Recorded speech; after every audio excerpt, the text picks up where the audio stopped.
Karibu. Asante. Jirani, sikiza nikwambie. Mimi nimekuja na ombi moja. Nilikuwa na video yangu hapa, kwa nilikuwa nataka niposti TikTok. Bado limeniishia, alafu nikasikia wewe kama una wifi, kwa naomba uniunganishie. Hamna maana, usiwaze, kuwa na amani. Hapo kama mama wewe utakuwa na shida na kitu kingine uniambie tu. Haya hapa.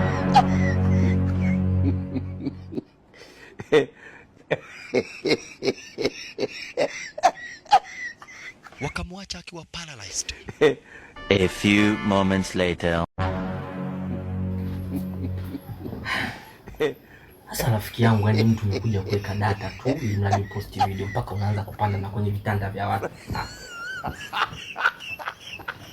Sema nini jirani? Mama wewe. Samani.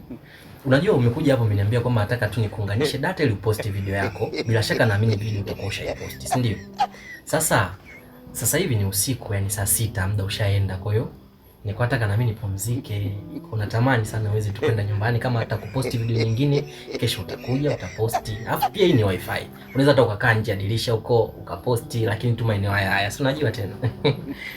Sasa jirani yangu, usichokelewa hapo kipi jamani. Nimekuja tangia saa 2 mpaka saa hizi saa 6. Hivi unadhani kilichoniweka ni wifi tu?